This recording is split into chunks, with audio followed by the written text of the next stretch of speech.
Gail is saying, obviously by myself, I can be as nitpicky about hygiene as I want, but it got me wondering how someone with more experience and possibly multiple partners would go about keeping everything safely hygienic while not completely sacrificing eroticism. When I read that in main chat, I thought it sounded like a really exciting way of adding anticipation and excitement for both Dom and Sub. Prepping is totally erotic, so much anticipation. Yes, absolutely. Absolutely. I already answered this in the main chat today. I'm not going to read it through. But essentially what I said is handle the prep and the cleaning before and after as much as you can. To me, that's kind of obvious, right?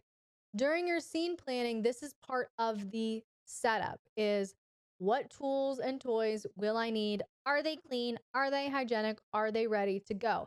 After the scene, what tools and toys did I use? And how do they need to be cleaned? Okay, so like really before and after. Okay, but in the middle of a scene, depending on what kind of scene, depending on what kind of mess, bodily fluids are circulating, you might need to stop during your scene and have a moment, a hygienic moment, cleanup moment, sterilize something, whatnot. How do you do it without killing the eroticism? And I really told Gail,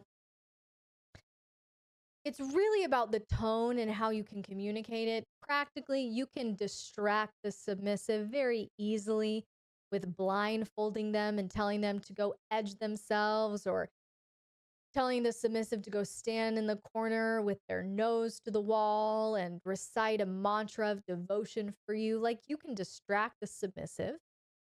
And that's very easy. When they're distracted, you do your thing, right? On what Ray is saying, you can absolutely make the setup part of the process. Like, lay out all those tools, clean them one by one in front of the submissive. Let their mind go, are they going to use every single one of those on me? Did they just use all of those on their last submissive? Are they going to use any of those on me?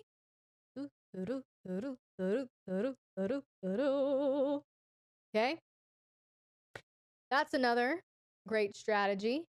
But in the middle of a scene, you can just very easily shift your tone in how you're erotically communicating. And again, we dive into this every month, Erotic Intelligence Masterclass, patreon.com/LXerotica. And one of the strategies that I gave Gail is you can get super nurturing and caregiver vibes about it. Like, oh, baby, you did so good, but you made a mess. Come over here. Don't be shy. Come over here. Mommy needs to clean you up. It can be something like that, right? Where you are adding some play and eroticism into that cleanup moment. You can get clinical and cold about it and kind of give off a little bit of those naughty nurse vibes, right? Like, hold still and do exactly as I say, right? Like, we need to handle this. We need to make sure that this is all cleaned up before we move on, right? Like, you can get clean and clinical and cold about it. You can get very soft and warm and nurturing with it. But either way, like Ray was saying, having those opportunities in your scene for a little bit of a sanitary, hygienic moment, it doesn't have to ruin anything. Another principle we talk about every month in what? The Erotic Intelligence Masterclass is the law of missed opportunities, where you dominants get so intimidated and boxed in. Like, you dominants get so like overwhelmed and intimidated in your head. Like, I have to have everything go perfect and flow perfect, and I have to have this and then this and all the steps laid out, and there can be no deviation. And if my submissive pushes back in any way, shape, or form, it's going to throw the whole thing off. Or you're going into it kind of in that frame of mind, but going, if the submissive shows any resistance or pushback, it's all off. And both are wrong. because there is something that I like to call the law of missed opportunities. And it is that there is no such thing as a bad day or as a day that you cannot play or you cannot have a scene. You're simply missing the opportunities that are being presented to you as the dominant. And that right there, a moment in your scene where something needs to be cleaned or sanitized or someone needs to be cleaned or sanitized, that is an opportunity that's preventing the next step for you. You didn't have to generate it.